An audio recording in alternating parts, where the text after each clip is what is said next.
Be apuoyo ritual apuoyo dano duju malubu luo television kinying anta kwa Wilfred ajudi rituali channel memegwa piniano matine angeo ni ket mai tikanano ne kwerem i video man pe ati kwana kana tin atie ki wele mata mani piere tek ritual aluong kong en ubien i channel memegwa ka wanen lok achela rio mapigi tego ritual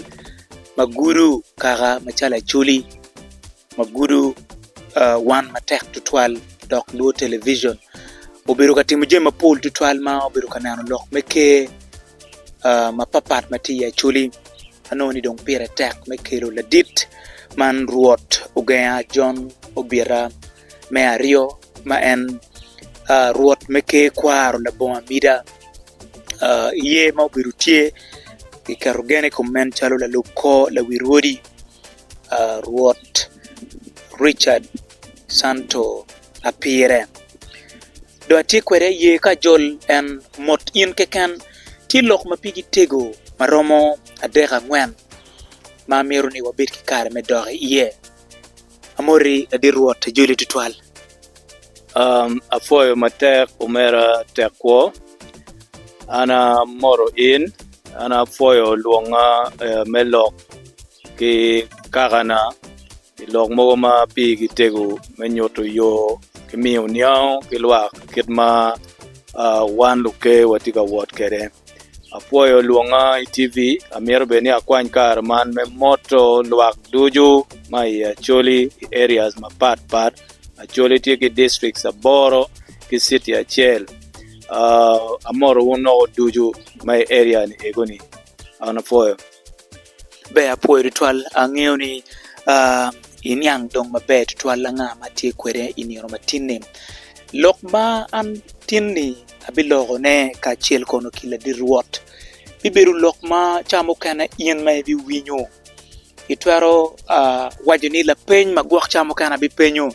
eromo tamani te ko gichwalo nena chwala bien machalo lo choch chamo kana merwa peny la peny mogo kirego wanong la gamme mati inite mere chalo normal interview ma watimo akare duju wangeo ngoma tika time ya Acholi wangeo ni ye uberutie wan machalo luo television walubu kore wangeo ni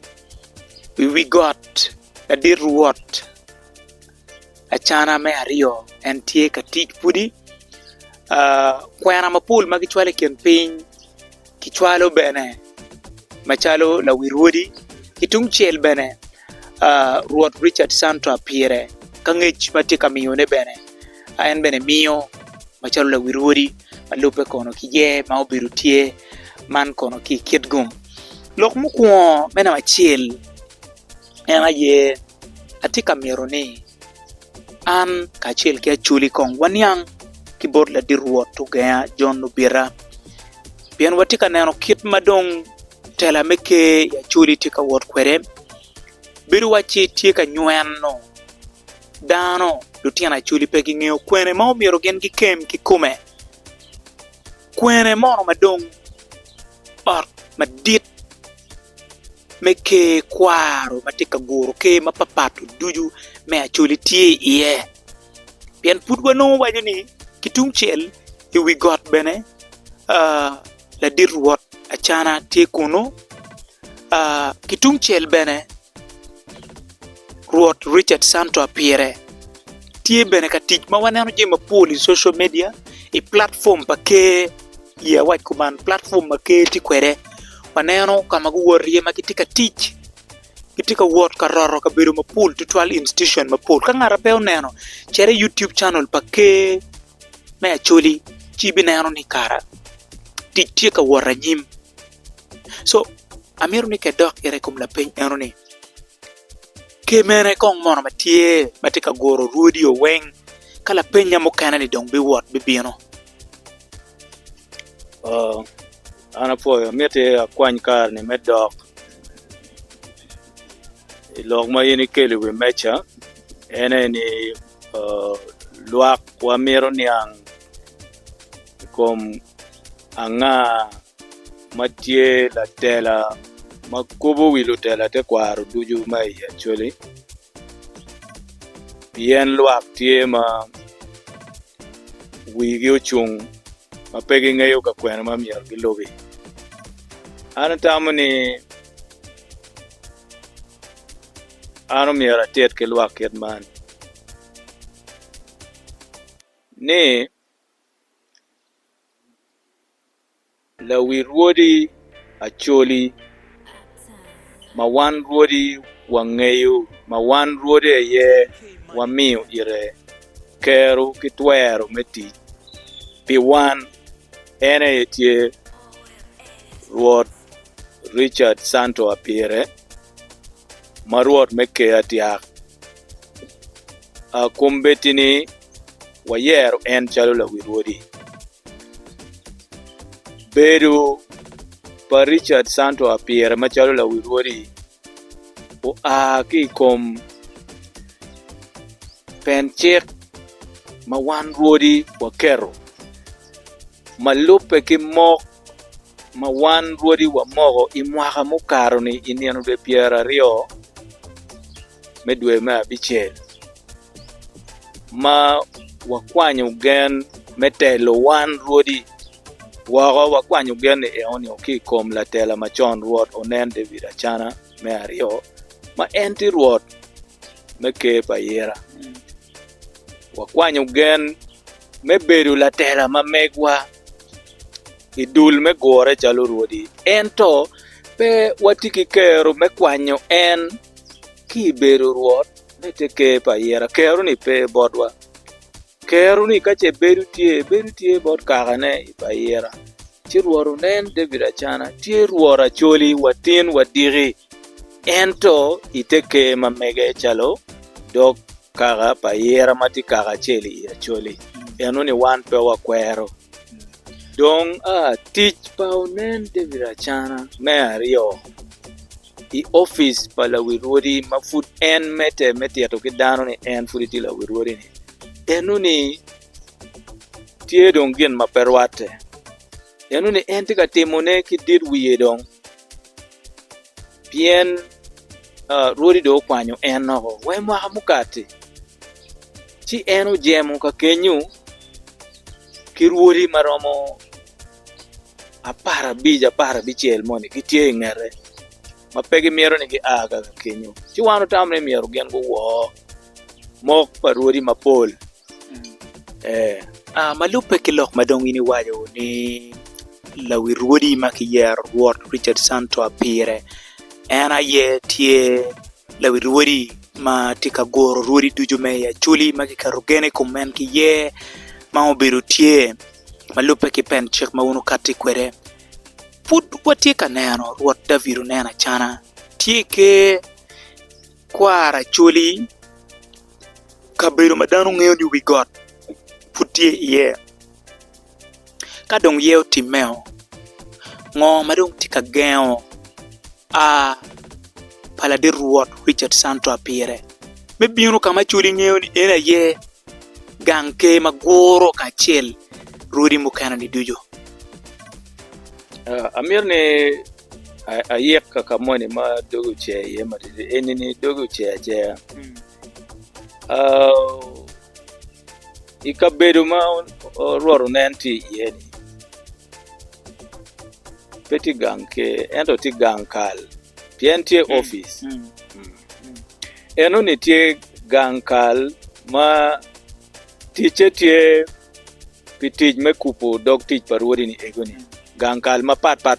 piera bij we abor. Tie ye kenyo. Ke ma bila beriti yege bulli pere kaka kenyo.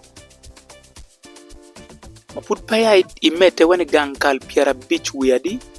Abor. Tie kenyo. Ma dog tij pa Rwodi ni. Pien ka wai tie no tika tich. Ko ka kenyu ni tie kaka tich. Mangat magi kero ikabedo ni eno ni tiyu me kupo dok wat kik dok kal piera bij bi abor ma ilo Acholi ni. Ruoro nen obedo ka tiji ye kar mukara ngej ni o way mwaka mukate niende piario medwe ma abichiel ma Rwodi ukwanyo gano okikome. So ni chake idwe ma abichiel me o tin ma en tika beru kuno iwiali mamono gien ma wano mier ne lwako nge. Don gien nu duchu ma en timo chalo luonge ni Lawirwodi chalo yop mogo go plan me wori kien ping ekuni weng dong tika tiune ma wan Rwodi dong pe wangeyo timo dong pi mirine timo dong pi jemo dong ini penyo la penyi ngo mageo ruora piere santo ki tim ma mege me bino ka chako tich iwi God ticket man omera wano bichoyo waraga inge mok pa Rwodi me wacho ni Rwod me pa yera do dok pa yera kene umete ki tich donge kono machalo Rwod chiu jemo ni chake kare eoni waneno achikari pamony UPDF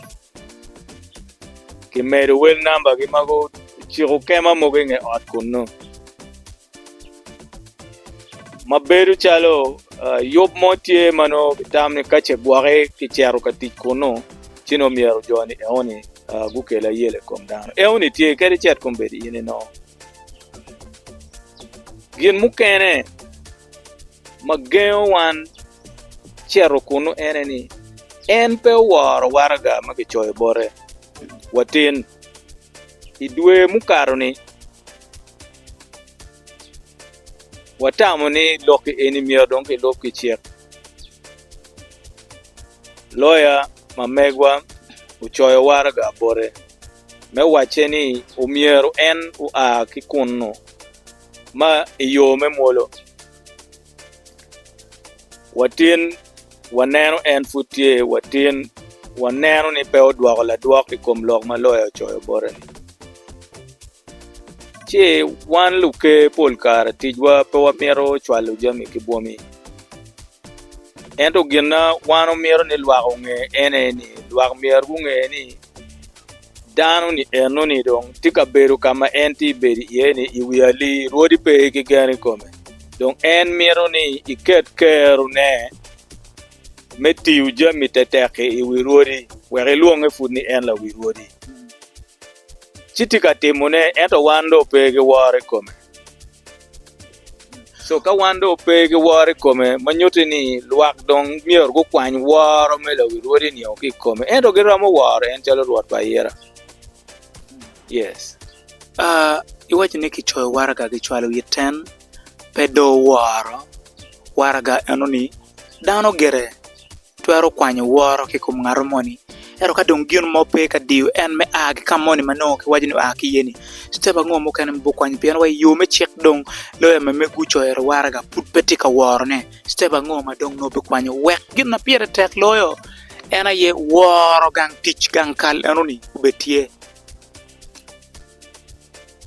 ma wajo ni kichoyo warga en pe waro ni petian lokeni enoni dong bera giki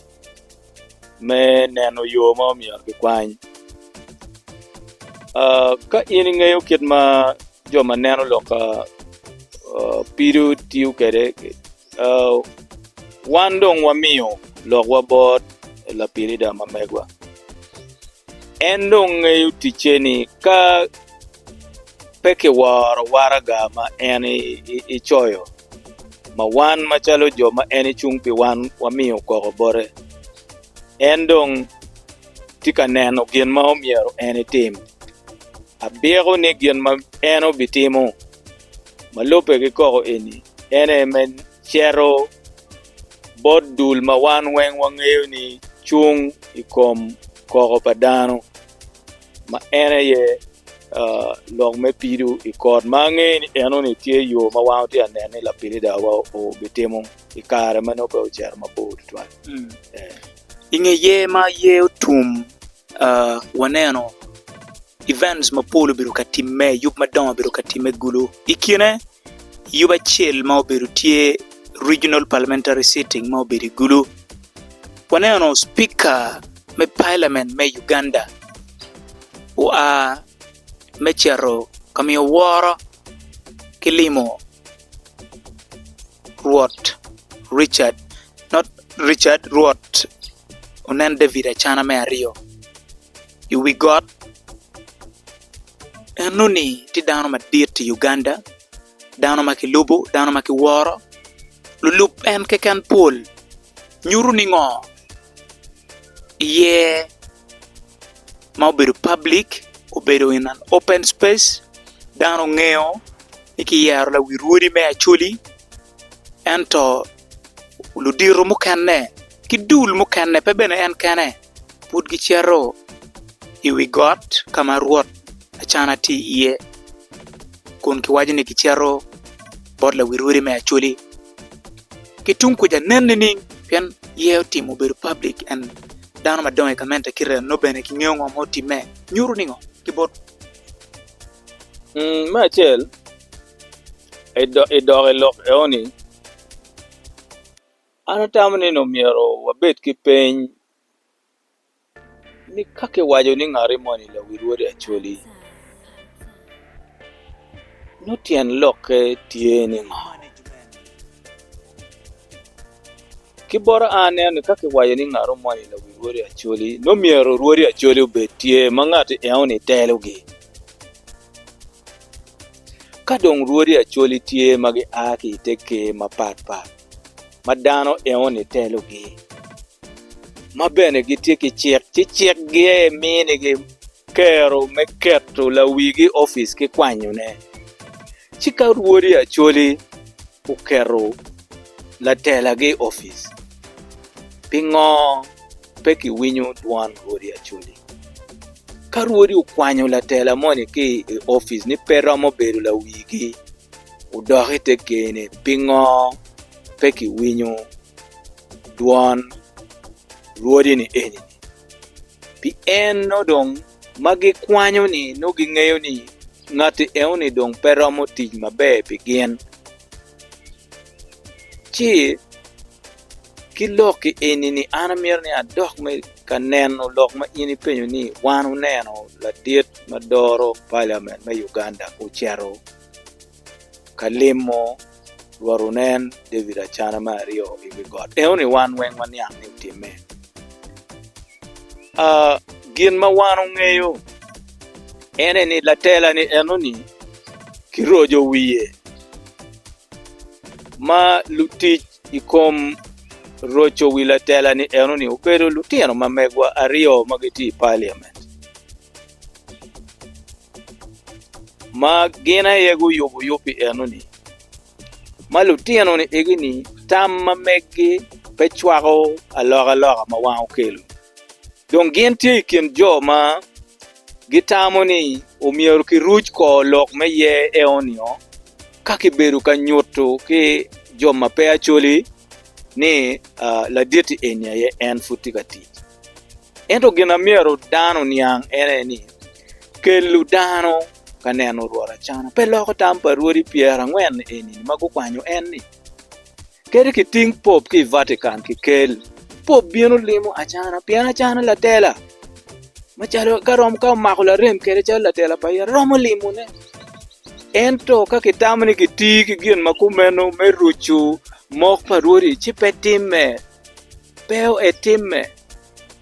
pien wana ye wan Rwodi ene wangeyo ngo mabe pi wan dok nga maromo tich pi wan chi wakero tiyo pi wan nyo wakwanyo kika tich pi wan kit ma watimo ikom Rwarunen gen ke Rwod Richard Santo apierani dong la diti matie la do ot moko chike kita mere wiye kitam ni ka kitiyo kigin eno ni kit meno chi wego lwak ma wogo ni nero ni tich ma wano tiyo me keto dano manyen ni tich ma konye pe bat kitung bodo wano nero ni speaker me parliament pe wajo ki Rwodi ma Acholi nga ma mier telgi dok bene lutien wa en ario me on moko chiek ma wan ung'eyo gini gene pe giwajo ir wan Rwodi ng'a ma miero wan unen ni otelo wan wan aye wang'eyo gin maber pi wan ci watero ki lwak ni eni gin maber pi wan nyo dano ni eni romo telo wa uwo en machalo lawiwa an tam ni bedo kit meno lok me keto Deyo pa Acholi ni ando apara rio ki ni ando apa wi ang'wen tie ikin yob madit me lwenye kom tam mada Acholi obiero maber ni miero tumwaga duju kibed isa Samuel Beka weke log me rocho pajo pien ka pe eno ni no tiket meno uno dong ki weko lwak ma Acholi bedo dong kworo ka choke me rocho pajo itum dwe ma pario chiman ka dok ikero moni okoni diere koni ker pa dano chero tumo en dana chele no miyo dok ka yob me rocho pajo tie miyo dok go wore go bien gulu pingo kong pe kitimo gin achiel Deyo pa Acholi ni dong wano kwero peko wapetie karama ya Acholi kany peko wapetie luongo companies mage yobo ko me kelo ne mara pa Acholi peko wadong tie jami ma wano neno ni miero tie Acholi te Acholi Anyim ene jami ne tika loke pong duo enu chake mabe mwaka ni en yo weng kitika wori teke mapat lok mabejo tika donyi wilwak wa pedong wano miero dok jami mango marojo wilwak wa kadiri maja ki yubo dok jami oduju dong magitamani umiero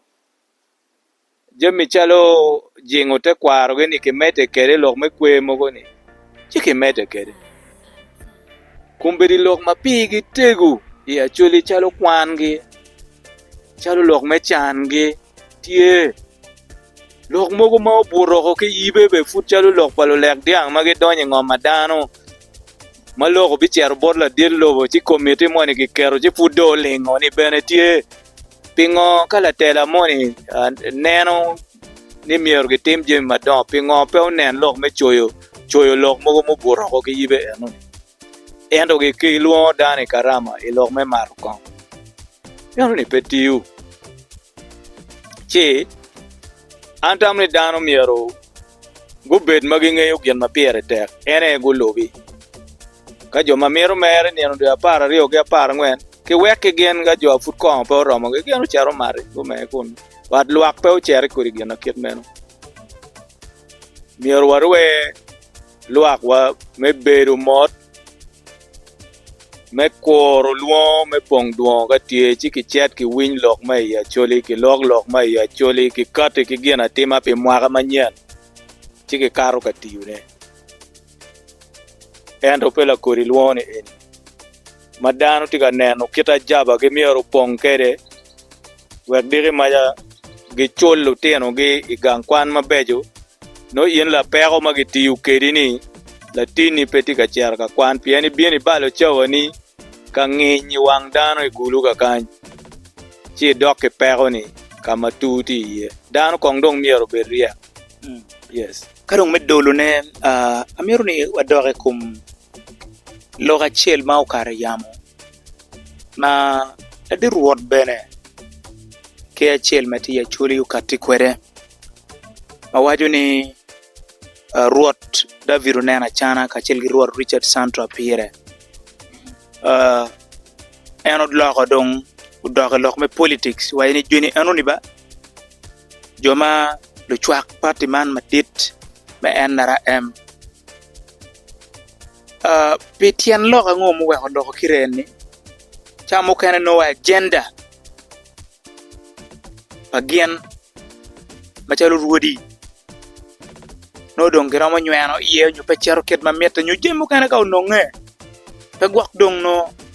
gen twaro no ne ruam mapiny machalo Rwodi kidong kele kom la peny machalo Rwod itigi tammi kitwero ni bene moni tie raj ki Rwod bebedo ite dul mo la bolle chalo political party Omera Takwo Wilfred obi winyo lok ma la dir Rwodi Kasmiro ngom me patao katikere amiro ni atite ni Kasmiro ngom tie ite dul ma piere telo ni watin wadire enti la member mamegwa chi enu katiki lok ma Kasmiro katikere eoni ineno mamega po karo kere machalo la lok pidulwani ento karo kere machalo en Rwodi paton ma en dano matiki twero ne me loko tame ma en ngeyo wako ma gini eno ni wan bene wan neno chi watam ni wabi waro tam mamege kita eno kati kere ni wan ite dulwani chik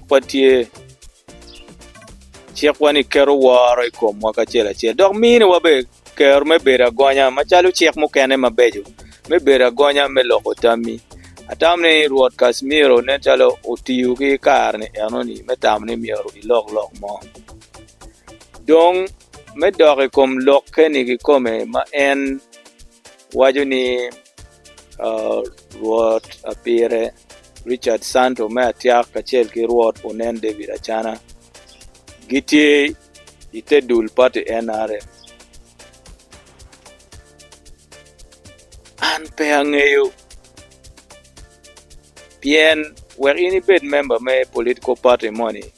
no itie ki kadi enoni pa neno pa Richard Santo apire pa neno pa Unen David Achana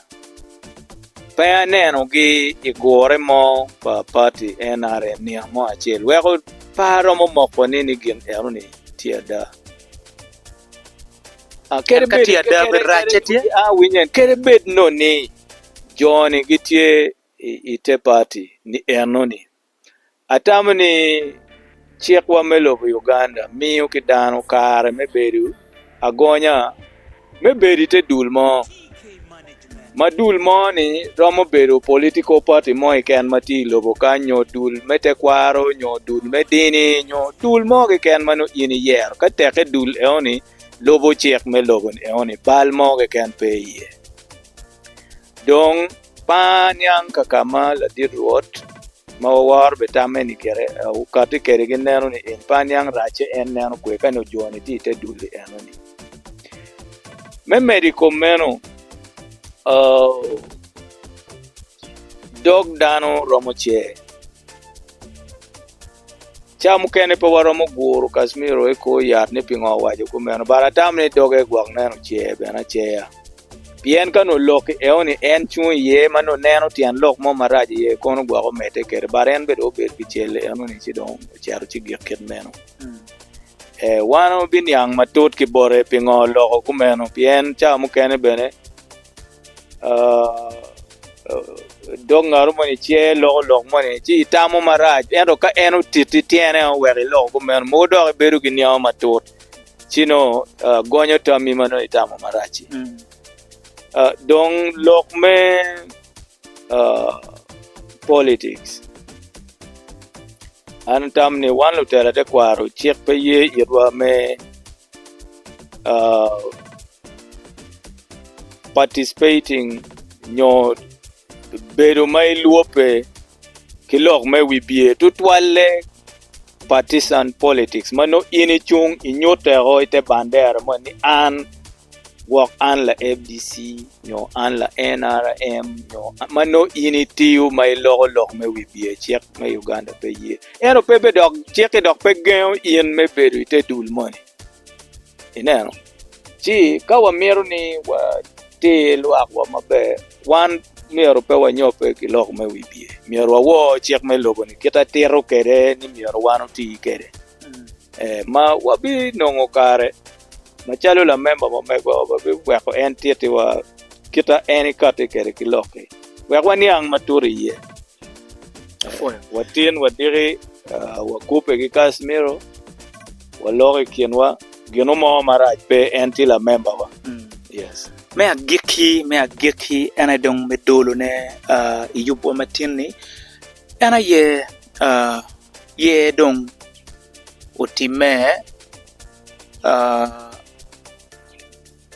Ruot Richard Santo apire kiyere yen kiyeri kilu di Rwodi mukenne bene kiyero gen Acholi bene dong tika kworo ye ka utime karo dano idok tich makiyere ye dano ni omiro time Acholi dong no bene kitika kworo kwedo chidong kelu la peny ni adapa yene mono dong ti kwene mana tika loke kum installation ngoma nyen yema luak me Acholi twaro ng'eyo ne You did well, Fred. Maput pe amiyo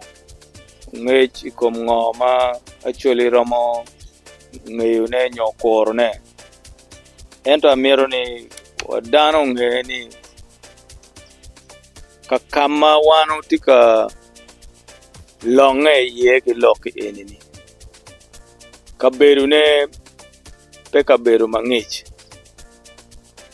Kaberu ne tie kaberu ma unyope matek mada mamiri mapol ti iye.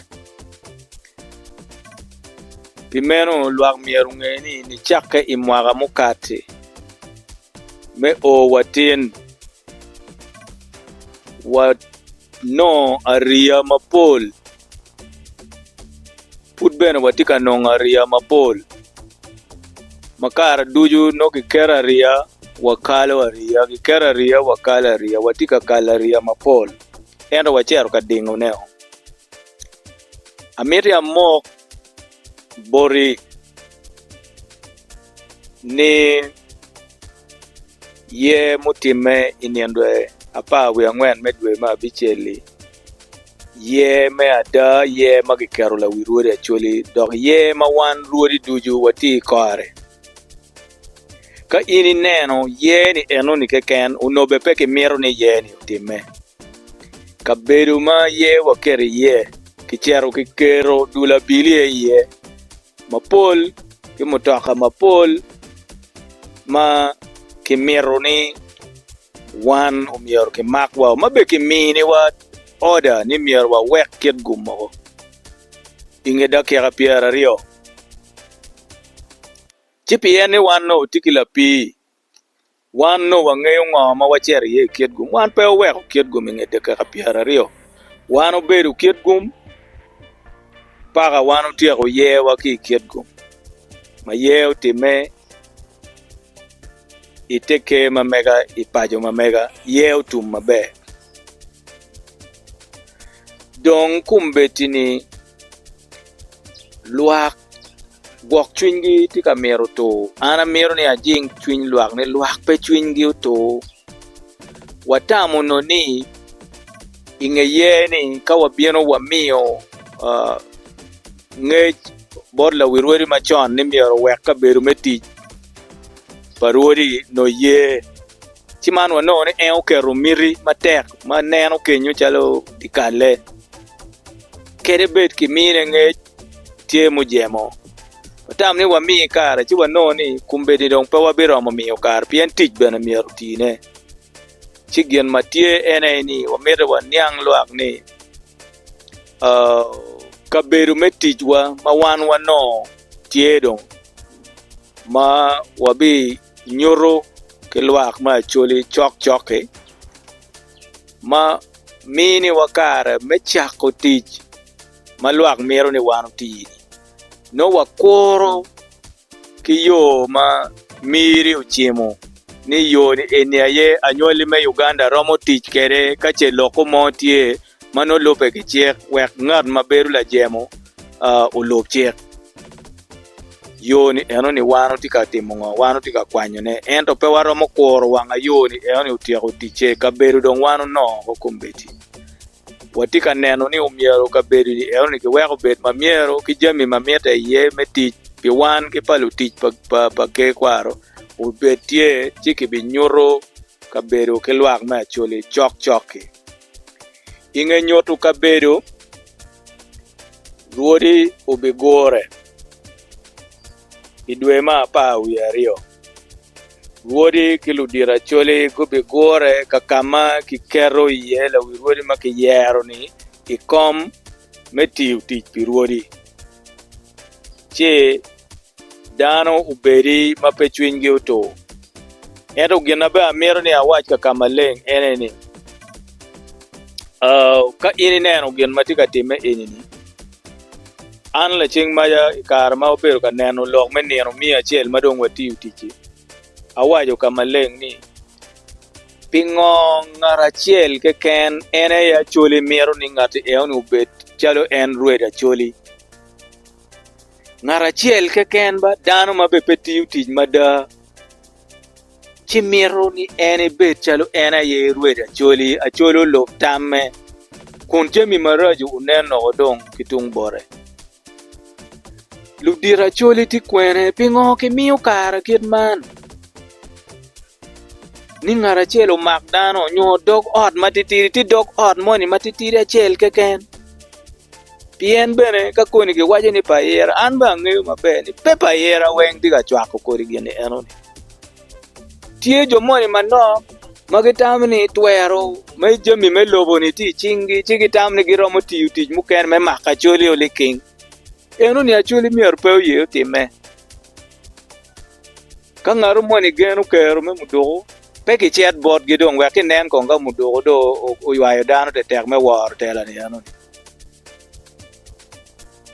Ka ng'aro moni tam ni chenne ye tiyo tich peki chat dong bot gi kunu wek chenne dong ki nen ka chenne ye do oweko ng'ati eo ni obedo ka bedo ano ni. Wan Rwodi dong watiko kwerne ka lwak ma Acholi dong bedo jo madiri maja gien gi mano ng'e Rwodi.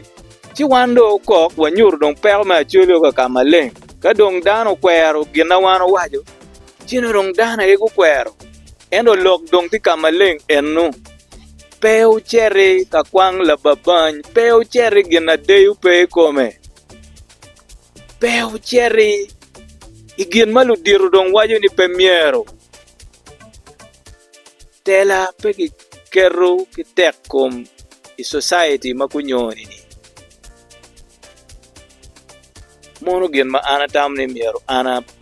pi chwin lwakwa me Acholi iye. Wan pe obilweny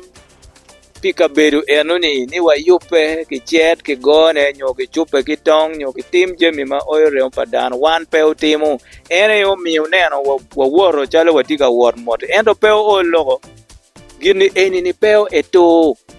Kere ki negruor ugenge wando choyo kodi ogo. Kere ki negruor ugenge ogo. Ki negruor lugayo ogo. Ki negruor atira ogo. Ki Rwodi ni egini oweng piera ngwen bi acheli. Kodi dong wachoyo tie lo Acholi manyoro ni king pe ya Acholi. Manyoro ni dugol acheli ken ene pe dor Acholi. Manyoro ni Acholi pe omier ki chari dok lu rok pe mier bien ka mai Acholi. Manyoro ni ka tela marach tie umier ki kwanyo ko kit ma wan kwanyo ma mo kar. Kodi ni dong wachoyo. Ne ko wan dong pe obi kelu kira loga mo. Acholi dong ngayo. Gubi lobo en yo Acheli. Mona ye ana tamoni gin ma omier ana wach ke lwak ubed ma ukeru gen tie na machiel. Bod Rwodi Acholi ana tamoni piere tek ni mier gunge ni gin ma ke luoni chiente ni. Chiente Peo wek ngatu mo lok gang yu dok di kale oti yu dok ote ni pien ena ye mini chante pei chat twero mekeni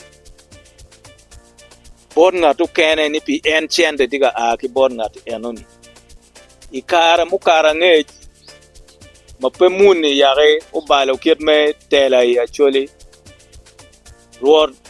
no president me area money only beru go kimonye maka ini biune area ne miere wek eno beri kinge kape no pero Rwodi jo madon to twale ya Acholi chika in ki goni chimni akero chiane chimi ini kwe gi no money enyo kuni ngeu ni aloha eni meta chi ta mere pichenne money man no eni ni ini tika neko kenio tia neko lutu tika chato lutinio tika chato kaganio won Rwodi po tim gin makit meno won Rwodi mier ngeni wona yeutinio kaga wiwo kadong ini gamu chente che tamni chende ni ni miero wil inogo chidong ka dano chero ka willo ngompa lutuo ki chente nyo tich ki tela mete dero maki tiu tich ki me chente ye wek dano bed marach kit matika tim in Rwod de bi loge ye ni ngo ka in Rwod ki birri ki chente mateno teno chi imiu tweru ni okit meno atika lok ma iya chwe kom jami mogo mano wa winyo ni time ni kitika lemo Rwodi mogo ki lok me chente kono da in dan mala tela irwami eoni pe ana ya romo wachini kwa kidman endo ti jemi mogo mamiero waneno ni kere beri watiketa watikere ni bedo wa wek chan wa unen ma weko ki ywayo ini ngo Rwod pe beru lam ngat makeli chene matamne miere wil tammi ngat ma notika wacho ni in dan makonyi pe iromo tuko ki wi Pero ye diro Rwodi Acholi ki toki wiwu. Ana tamni.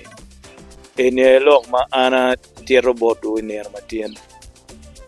Yeah. Afoyo ritual afoyo Acholi mapapat ma ilubu loke ni kore ki kore. Me chake wakia chaki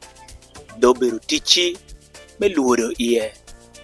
Pepe rache ento Pira tek lok kainen ki tiaro maleng kit en aye ki wi ien mauni tiki la peny piri ke kenini ino la gamma ti ka ti lok mo mai noni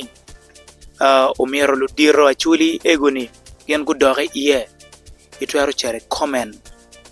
chere mi la penyi ono no kare wano gen ci gen doge iye chamo kana la penyi moni ti mano ini miero no niki gam chere comment weke gam kore ki kore kaneno ma wajubale chen apoy lubuwa